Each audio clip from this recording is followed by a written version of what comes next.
கொஞ்சமாக அல்லாஹ்வுடைய பயம் இல்லையா? மரணத்தை பற்றியோ, கபருடைய வாழ்வை பற்றியோ, மறுமையை பற்றியோ, நரகத்தை பற்றியோ, அல்லாஹ்வுடைய விசாரணையை பற்றியோ கொஞ்சம் கூட அச்சமில்லாமல் நடக்கிறார்களே என்கிற கவலை உண்டு. அல்லாஹ் சொல்கிறான் 14வது அத்தியாயத்தின் 42வது வசனம். அந்த வசனத்தில் வலா தஹ்சபன்னல்லாஹ ஆஃபிலன் அம்மா யஅமலுல் ஸாலிமூன், அக்கிரமக்காரர்கள் செய்து கொண்டிருப்பதை அல்லாஹ் பார்க்காமல் இருக்கிறான் என்று நபியே நீங்கள் எண்ண வேண்டாம். அல்லாஹ்வுடைய வாசகத்தை பாருங்கள். நபியே, அல்லாஹ் தஆலா பார்க்காமல் இருக்கிறான் என்று மட்டும் எண்ணாதீர்கள். ஏன் அவர்களை விட்டு வைத்திருக்கிறேன் தெரியுமா?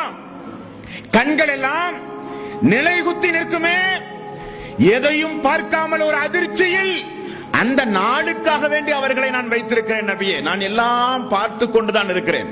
யார் யார் என்னென்ன செய்து கொண்டிருக்கிறார்கள், யார் யார் என்னென்ன அநியாயங்களை செய்கிறார்கள், யார் யார் மறைமுகமாக செய்கிறார்கள், யார் யார் இரவு நேரங்களில் செய்கிறார்கள், யார் யார் வெளியூருக்கு சென்று செய்கிறார்கள், எல்லாம் நபியே நான் பார்த்து கொண்டுதான் இருக்கிறேன், பார்க்காமல் அல்ல என்று அல்லாஹ் தஆலா சொல்கிறான்.